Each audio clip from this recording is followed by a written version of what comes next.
গীতার শ্লোকেই মানুষের জীবনের প্রতিটি সমস্যার সমাধান লুকিয়ে আছে। আপনার জীবনে যদি কোনো দুঃখ থাকে বা আপনি এমন কোনো মোড়ে এসে দাঁড়িয়েছেন, আপনি বুঝতে পারছেন না যে কোন রাস্তাটা বেছে নেবেন, তবে আপনি অবশ্যই গীতার বাণী অনুসরণ করুন। পথ নিশ্চিত খুঁজে পাবেন। গীতা বলে, কেউ যদি তোমাকে বলে কোনো কাজ অসম্ভব, তবে জেনো সেটা কেবল তার জন্যই অসম্ভব। তোমার জন্য সবকিছুই সম্ভব হতে পারে যদি তোমার মধ্যে সেই কাজ করার সাহস থাকে। মনে রেখো, প্রতিটি কঠিন কাজ প্রথম পদক্ষেপ নেওয়ার আগ পর্যন্তই কঠিন মনে হয়। একটি ছোট্ট একক পদক্ষেপও এই বিশাল বিশ্বকে বদলে দিতে পারে।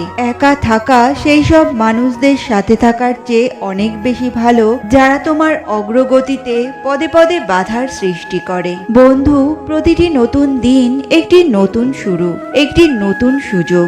আপনি কি জানেন, কোনো যুদ্ধ জয়ের অর্ধেকেরও বেশি কৃতিত্ব থাকে সেই যুদ্ধের জন্য করা কঠোর অনুশীলনের ওপর। একজন যোদ্ধা অনুশীলনের ময়দানে যত বেশি সময় দেন, রণভূমিতে তাকে তত কম রক্ত ঝরাতে হয়, তত কম সংগ্রাম করতে হয়। তাই নিজের লক্ষ্য প্রাপ্তির জন্য কঠোর অনুশীলন করুন। একজন দরিদ্র মানুষ মাটিতে পড়ে থাকা সামান্য রুটির টুকরো পরম আনন্দে খেয়ে নেন, অথচ একজন ধনী ব্যক্তি তার হাতের মুঠোয় থাকা এত দামি খাবারেরও কদর করতে জানে না। যা তোমার কাছে নেই তা পাওয়ার আকাঙ্ক্ষা অবশ্যই রেখো। স্বপ্ন দেখতে তো কোনো বাধা নেই, কিন্তু যা তোমার কাছে আছে তাকে কখনো অবমূল্যায়ন করো না, তারও মর্যাদা দাও। ঈশ্বরের ওপর যদি তোমার অটুট আস্থা থাকে, তবে সবচেয়ে কঠিন পথেও তুমি ঠিক রাস্তা খুঁজে পাবে।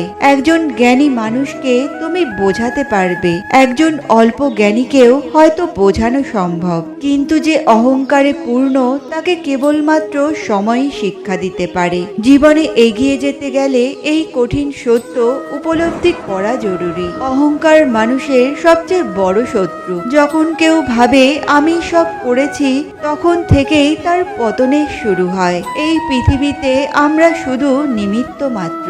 আমাদের দিয়ে কে কি কাজ করিয়ে নেবে তা ঈশ্বর অনেক আগেই ঠিক করে রেখেছেন। তাই কোনো ভালো কাজ করার পরে কখনো মনে অহংকার এনো না, বরং ঈশ্বরের কাছে চিরকৃতজ্ঞ থাকো যে তিনি তোমাকে এই মহৎ কাজের জন্য যোগ্য মনে করেছেন। অহংকার শূন্য হলে মানুষের মন বিশাল আকাশের মতো হয়ে যায়। চারপাশে যখন অশান্তি আর কোলাহল, তখন নিজের ভেতরে শান্তি খুঁজে পাওয়া খুব কঠিন। কিন্তু যে মানুষ নিয়মিত ঈশ্বরের ধ্যান করে, তার মন শান্ত সরোবরের মতো হয়ে যায়। বাইরের কোনো ঝড় সেই জলকে ঘোলাটে করতে পারে না।